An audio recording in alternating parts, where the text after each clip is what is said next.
Саламатсыздар ма, құрметті тыңдаушылар? Бүгін психология даярлық негіздері пәнінен даулы жағдайлардың алдын алу психологиясы және ішкі істер қызметкерлерінің қызметіндегі оларды шешу алдын алу тақырыбындағы дәріс сабағына қош келдіңіздер. Жоспар бойынша полиция қызметкерлер қызметінің ұжымдағы болатын дау жанжал түрлері. Екінші сұрағымыз ішкі істер қызметкерлерінің азаматтармен болатын дау жанжалдың себептері, алдын алу және басқару тақырыптарынан тұрады.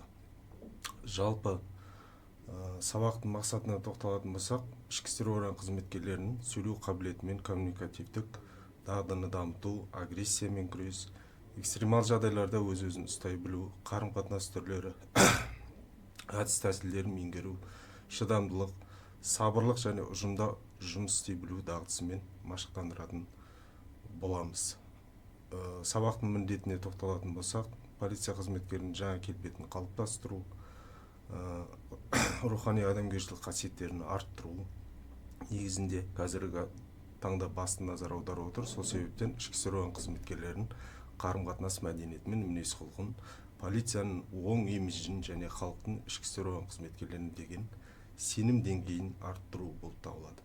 Және осы азаматтармен патриотизм, ант және қызметтік борышқа адалдығын және полиция қызметкерлерінің жаңа келбетін, рухани адамгершілік қасиеттерін арттыру мақсатында бүгінгі тақырыбымызды алып отырмыз.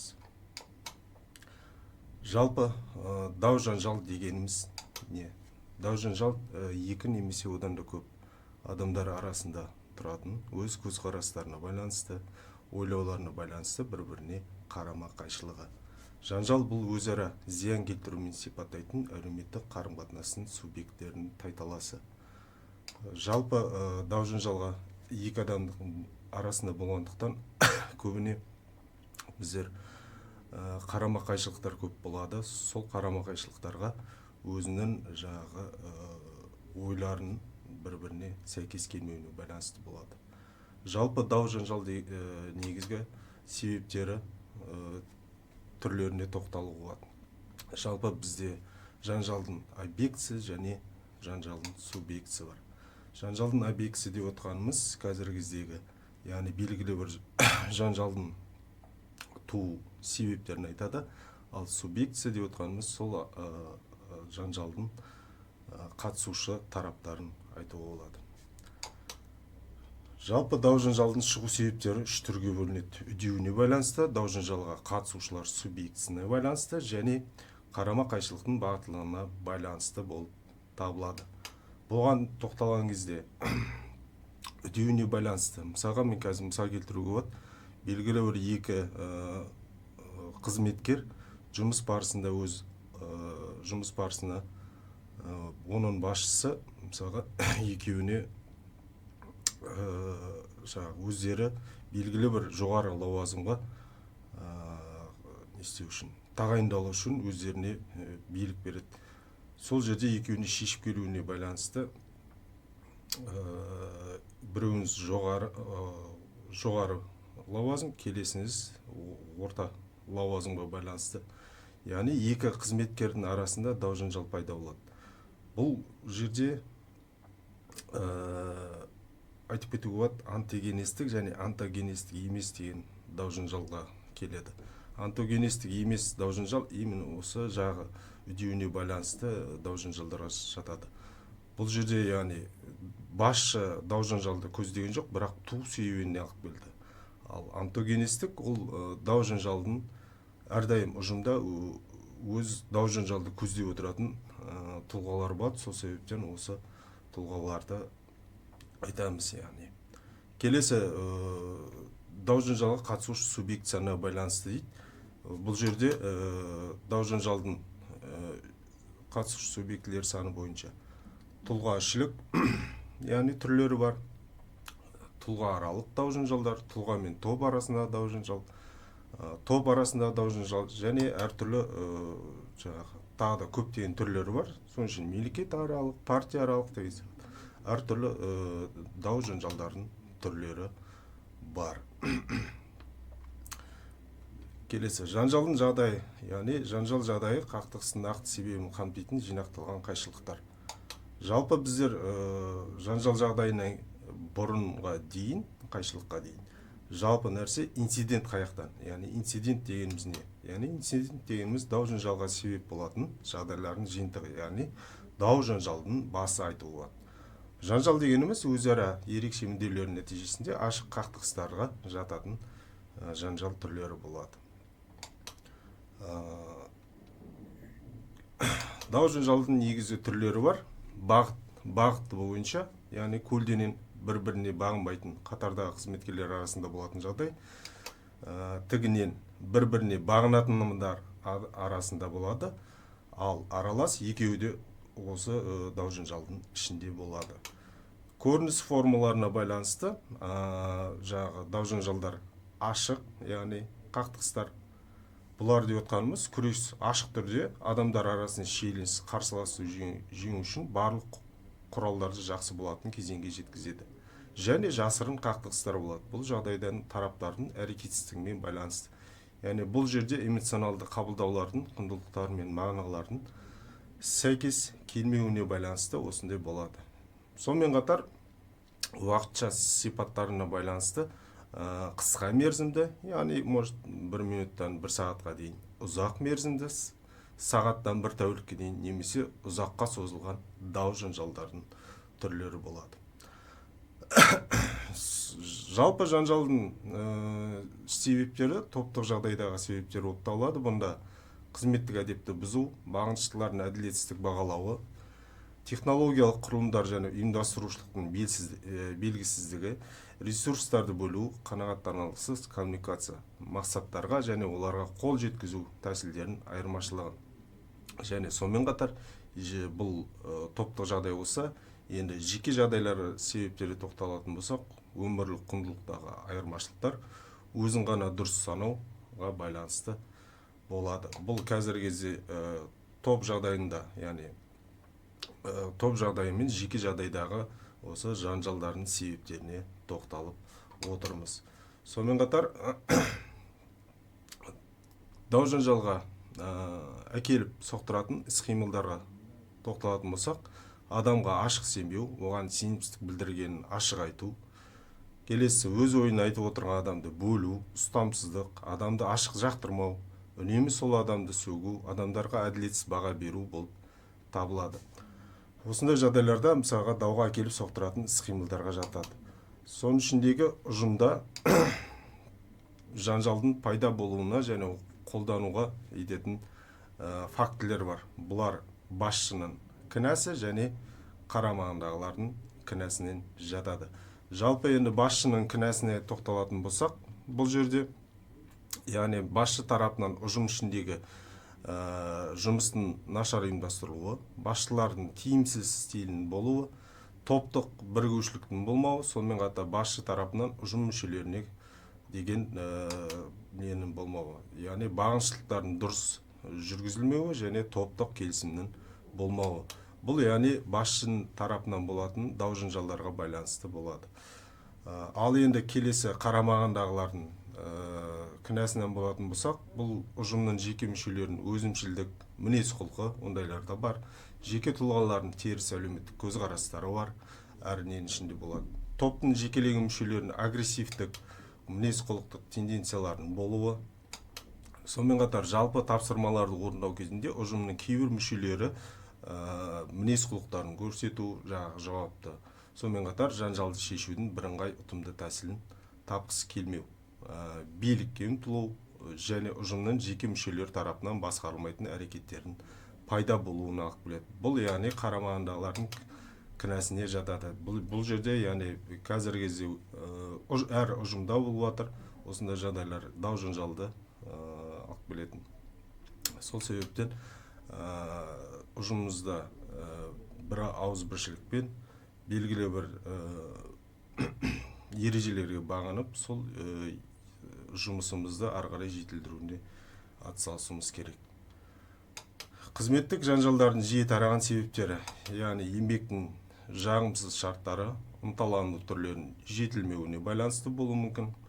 Яғни бұл жерде еңбек дұрыс бағаланбаған жағдайда, мысалға ынталанбаған, бұрын жұмыс жасағандарға мысалға жұмысына байланысты марапаттар жүргізу, осыларды жүргізу керек.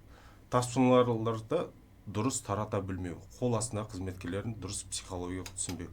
Бұл жерде яғни біздер белгілі бір ондай ситуациялар ұжымда көп болып жатыр, себебі белгілі бір жұмыс жасайтын адамға көптеп жүктемені береді де, ал бұл адам келесі тұлғаны мысалға жұмыс жасамайды, бұл жай істейді деп оған мысалға керісінше жұмыс аз беріп, осы жағдайдан байланысты екі тұлғаның арасында немесе басшы мен қызметкердің арасында көптеген осындай қақтығыстар, дау-жанжалдарға алып келеді. Себебі неге мен өзімнің жүктемемді көп орындаймын да, бірақ оған тиісті ақымды алмауы мүмкін. Ал келесі қызметкер ол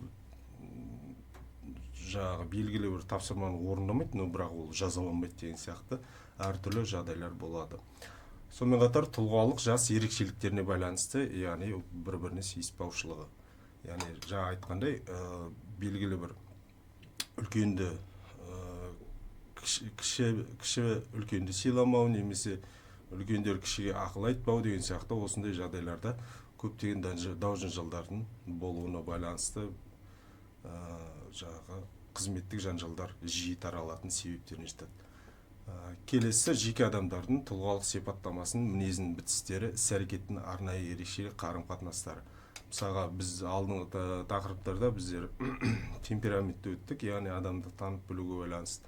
Соның ішіндегі темперамент өкілі бар, холериктер, яғни осы мінез бітісіне байланысты, мысалға ол әрдайым өзінің сол жердегі лидер болғысы келетіндігі, және сол жерде басқару, басшығы жағыну байланысты көптеген іс-әрекеттер жасайды. Дау-жанжалдарға көп түседі. Сол себептер осындай қызметтік жанжалдардың жиі тараған себептеріне байланысты жатады.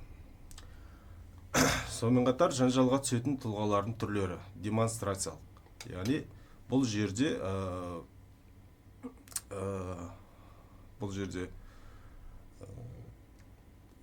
яғни көпшілік алдында өзін көрсететін адамдар жатады, ригидті, мінезі қатты адамдар жатады. Сонымен қатар басқара алмайтын, талапшыл, рационалистік, танымдық белсенділігі жоғары адамдар бар. Және соңында әлсіз адамдар бар. Яғни бұл ұжымдағы жағдайды нәрсейді.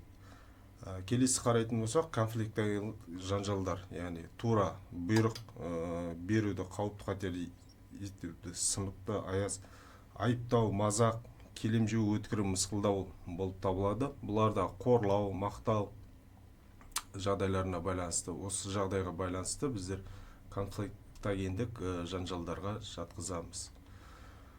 Жаңа айтқандай, жанжалға түсетін тұлғалардың түрлері демонстрациялық, яғни көпшілік өзінің алдында көрсететін адам, ригидтік, мінезі қатты адам, жаңа айтқандай, басқара алмайтын адам бар, талапшыл, рационалистік, яғни танымдық белсенділігі жоғары адам, және әлсіз адам болып табылады. Дау-жанжалдың шиеленісінің құрылымы қалай жатады? Дау-жанжалға бірінші қатысушылар, дау-жанжалға келіп соқтыратын қарама-қайшылықтар, дау-жанжалдың пайда болу себептері мен жағдайлары, дау-жанжал барысында қатысушылардың іс-қимылдарын жатады, және дау-жанжалдың динамикасы және қорытындысы. Соңында дау-жанжалдарды шешу жолдарына жатқызылады. Бұл яғни дау-жанжалдың шиеленісінің құрылымын жатады. Жалпы бізде ең бірінші дау-жанжалға түскен адам, енді біз қазір шешу жолдарына тоқталамыз. Бұл яғни ең бірінші психологиялық контакт жасалынады. Психологиялық контакт қалай жасау керек? Яғни психологиялық контакт дегеніміз бұл полиция қызметкері мен азаматтар арасында өзара сенім әңгімесімен қарым-қатынас. Бұлар қалай? Яғни біздер азаматтар тарапынан белгілі бір мысалға не болады? Дау-жанжал болған жағдайдағы енді контактіге түсу үшін мысалға кейбірде су ұсынамыз, мысалға басқа да заттар ұсынамыз. Бұндай жағдайда психология контактіге келу керек, яғни ақпаратты алу үшін. Бұндай ситуацияда көбіне азаматтар тарапына егер жаңағы стакан суды алып ішетін болса, мұндай ситуацияда жаңағы ол контактіге түседі деген мағынаны білдіреді. Жаңағы бұл профайлингтің бір түрі негізінде. Сол себептен психология контактіге түсу үшін азаматтарға өзіміз жақсы жаңағы жылы сөйлеп, өзінің керекті әңгімеге тарту мақсатында, бұл біздер неге жаңағы негізгі мақсатымыз ақпарат алу мақсатында. Сол ақпаратты қалай алуымыз? Ақпаратты алу үшін осы азаматтармен сол ақпаратты тікелей байланысты қоймаймыз, жанама түрде белгілі бір хоббиіне байланысты осы әңгімелерге тарту кезінде азамат ашылатын болса, бұл психология контакты болады. Сол себептен осы азаматтарды тарту арқылы керекті ақпаратыңды жайлап арасында өзінің сұрақтарын қоя отырып не істеуге болады, контакт жасауға болады. Сонымен қатар қиын адамдармен мінез құлықтың негізгі ерекшеліктері. Мұндай адамдарда өткен шығындар мен көңілсіздіктерге байланысты жасырын қажеттіліктері бар. Сондықтан оларды қанағаттандырады. Қарым-қатынас барысында қиын адам, яғни керекке бақылау, өз эмоцияларын көрсетуі мүмкін. Қиын адам өзінің мүдделерін қанағаттандыру үшін бәрімен осы әрекет ететінін біле отырып, осы адамның сөздері мен мінез құлқын өз есебінен ғана қабылдамайды. Таңдау кезінде ыңғайлы стилдің қолдануы, даулы жағдайларды ескеру керек. Сіздің қарсыласыңыз адамдардың қай түрі жатуы мүмкіндігін қарауымыз керек. Егер сіз қиын адаммен қарым-қатынас жалғастыру қажет деп санасаңыз, онда сіз оның шындықты айтуын талап етуіңіз керек. Яғни бұл қиын адамдармен мінез құлқын жасау кезіндегі іс-әрекеттерге жатқызыламыз. Сонымен қатар, яғни жанжал кезіндегі мен фазалары, яғни бастауыш фаза, жанжал жағдайын туу мен даму, яғни оған жанжал жағдайын ұғынуы, көңілді өзгеру ұғынуы, осыған байланысты эмоциялардың құбылыстарын өз қарсыласының атынан сын немесе арам ниеттерін пікірлеріне байланысты шек қоюға байланысты болады. Фазаның көтерілуі, бұл жерде, яғни ашық жанжал қатынастарын басталуы, белсенді әрекеттерге өту, мәліметтерге ескерту. Жанжалдың ұшар басы, ашық жанжалдың дамуы, қатысушылардың өз қызметінің туралы ашық жариялайды, немесе талаптар қояды. Бірақ олар өз мүдделерін сезбейді және жанжалдың мәнін түсінбейді. Төмендеу фазасы, бұндай жанжалдың шешудің құрамына, яғни тәуелді болғандықтан екі әдіспен жетуге болады. Педагогикалық, яғни әңгімелесу, көз жеткізу, өтініш, түсінік беру, және әкімшілік басқа жұмысқа аудару, жұмыстан босату, немесе комиссия шешіміне байланысты, немесе сот шешіміне байланысты көрсетеміз. Келесі дау жанжалдың болжаудың деректемесіне байланысты. Бұл басқарудың түрлері, көшбасшылық, әлеуметтік шиеленістердің деңгейі, әлеуметтік психологиялық климатке байланысты шағын топтар, көшбасшылық болып табылады. Әлеуметтік психологиялық климатке қараймыз. Осындай жағдайларға қарай отырып, келесі, яғни бұл дау жанжалдың болжаудың деректемесіне жатады. Жанжалдың алдын ала болжау, оны болдырмаудың алдын ала сақ болудың жолы бар. Бұл, яғни ескертілген және күні бұрын шешілетін қақтығыстардың болдырмаудың екі кезеңі бар. Жартылай болдырмау және толықтай болдырмау. Бұл жағдайда, яғни біздер алдын ала ескерту арқылы, компромиске келу арқылы, яғни осы жағдайды болдырмау керек. Келесі, дау жанжалды шешудегі әртүрлі факторлар мен жанжалды шешудегі тепе-теңдік. Бұл, яғни факторларына жататын болсақ, сенімдік климатын орнату, жанжалға түскендердің ашық әңгімеге келуі, жанжалдың маңыздылығын анықтау. Осыған байланысты біздер, яғни дау жанжалдардың шешудің бір түрі бар. Жалпы қазіргі кездегі бізде көбіне естейтін медиация. Медиация тараптардың ерікті келісім бойынша жүзеге асырылатын, олардың қолайлы шешімге қол жеткізу мақсатында медиаторлардың жәрдемдесуімен тараптар арасында дауды реттеу рәсімі болып табылады. Яғни қазіргі кезде көптеп қолданып жатыр бұндай жағдайларды. Денсаулық сақтау кезінде, коммерциялық дауларда, мысалға ішкі немесе корпоративтік дау жанжалдардың арасында көптеп болады. Сонымен қатар сонымен қатар жұмыстағы дауларды, отбасылық даулар немесе авторлық даулар, дау жанжалдарға яғни көптеп осы медиацияны қолданып отырмыз. Мұндай бұл жерлерде қандай мысалға іс-әрекеттерді шешу үшін осы медиаторлардың көмегімен жүгіне алады. Медиатордың көмегі ретінде бір жағынан да ішкі істер органы қызметкері де болады. Жалпы дау жанжалды шешу үшін барлық жақтың пікірі ұқсас болған жағдайда келісімге келеді.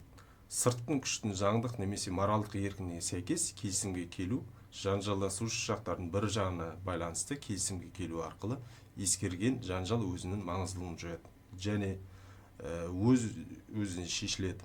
Сол себептен жанжалды шешу үшін еңбек жағдайларындағы мысалы жақсарту, оған ақы төлеуді жетілдіру, тұрақты жұмыс, еңбек заңнамасын қатаң сақтау, қызметтік этикет сақтау, ұжымда қызметпен қатынастарын бақылау, проблемалық аймақтарды анықтау және оларды шешуге күш салу болады. Ұжымда қолайлы психологиялық атмосфераны үйлестіру, ынтымақтастық атмосферасын құру, ұжымның тыныс алу білу үшін ондағы ұжымдық қаржылық жағдайларын, моральдық жағдайларын жағынан ынталандыра отыру керек. Бағыныштылардың үміттеріне есепке алу, істі білу, жұмысты ұйымдастыра білу керек. Осындай жағдайларда ғана біздер ішкі дау жанжалдар болдырмауымыз қажет. Сонымен қатар перспективалық көзқарастар, табысты қамтамасыз ету байланысты осындай жағдайларға жатқызуымыз керек. Жанжалды шешудің тұлғааралық стильдері жалтару, аулақ болу, тегістеу, мәжбүрлеу, яғни бәсекелес ымыраға келу мәселені шешу болып табылады. Сонымен қатар жанжалды шешу мәселесіне байланысты мәселені шешім емес мақсат санаттарына анықтауымыз қажет. Мәселені анықталғаннан кейін барлық тараптар үшін қолайлы шешімдерді анықтауымыз керек. Екінші тараптың жеке қасиеттерін емес мәселеге назар аударуымыз керек. Өзара әсер мен ақпаратты алмасу арттыру арқылы сенімді атмосфера құрыңыз. Жанжалды шешудің түрлеріне байланысты жанжалды жағдайдың ең бірінші, яғни инцидентін жоюымыз керек. Яғни басты нәрсесі, мана айтып кеткендей, басты нәрсесі басы қаяқтан пайда болды, соны жоюымыз керек. Сонымен қатар жанжал себептерін анықтаудан бастау керек. Жанжалды жақсы жағын көрсетпейтін болған соң нақты себептерін жасырылады. Соның барлығын осы жанжалдың конструктивті шешуге байланысты келесі рөлдік факторлар жатады. Бұлар яғни жанжал қатынасының тепе-тең болуы, жанжал жақтарының қатынастарының ашықтығы мен тиімділігі, өзара сенім мен ынтымақтастың климатын қалыптастыру және жанжал мәтінін анықтау. Бұл жерде яғни жанжалдар қатынасының тепе-тең болуы, бұл жерде екеуін де шешу үшін басты мана айтқандай бір-бірімізді түсіне білуіміз керек. Енді бұл жерде азаматтар тарапынан болатын жағдай, мысалға біздер азаматтар тарапына полиция қызметкерімен азаматтар тарапының ішінде мысалға қандай дау жанжалдар болады. Бұл жерде жаңа айтып кеткендей ішкі істер органы қызметкері яғни өзінің заңды талаптарын қою арқылы арасындағы агрессияға тап болады азамат тарапынан. Ең бірінші сол жағдайлардағы дау жанжалдарға алып келуі мүмкін. Себебі оның іс-әрекетіне байланысты полиция қызметкері білесіздер әрдайым өзінің тұрысына, өзінің сөзіне жауап беру керек. Сол себептен әрдайым қараймыз. Енді мен сіздерге келесі видеоны ұсынғым келіп отыр. Бұл дау жанжал кезіндегі полиция қызметкерінің видеоға түсіру кезіндегі, тоқтату кезіндегі іс-әрекетіне байланысты қалай шығу керек, соны қараймыз. Назарларына ұсынамын.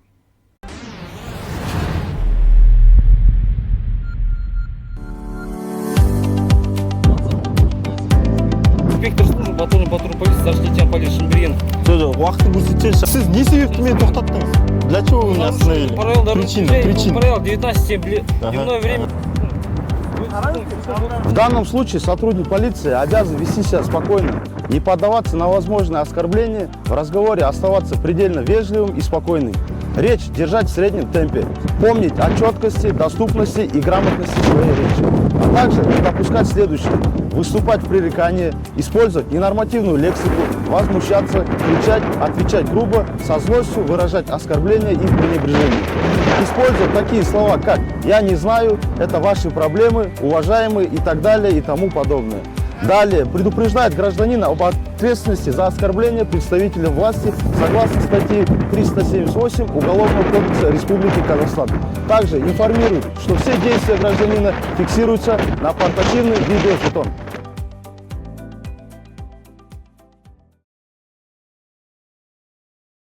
Жалпы бүгінгі тақырыпты қорытындылай келе, біздер яғни даулы жағдайлардың алдын алу психологиясына байланысты ішкі істер қызметкерлерінің қызметіндегі олардың алдын алу шешу жолдарына байланысты біздер дау жанжал дегеніміз не, олардың түрлеріне тоқталдық. Дау жанжалға түсу кезінде құрылымы қандай, іс-әрекеттері қалай жүргізілу керек және шешу жолдарына байланысты қарастырылды. Сол себептен әрдайым дау жанжалға түспеуге көздейміз. Дау жанжалдан өзіміз сабырлықпен бір-бірін тыңдау арқылы әрдайым сол дау жанжалға түскен жағдайда да біз шығуға әрекет жасауымыз себебі біз ішкі істер қызметкері ретінде әрдайым өзімізді имиджімізді көрсету мақсатында жүргізуіміз керек. Тыңдағандарыңызға рахмет, сау болыңыздар.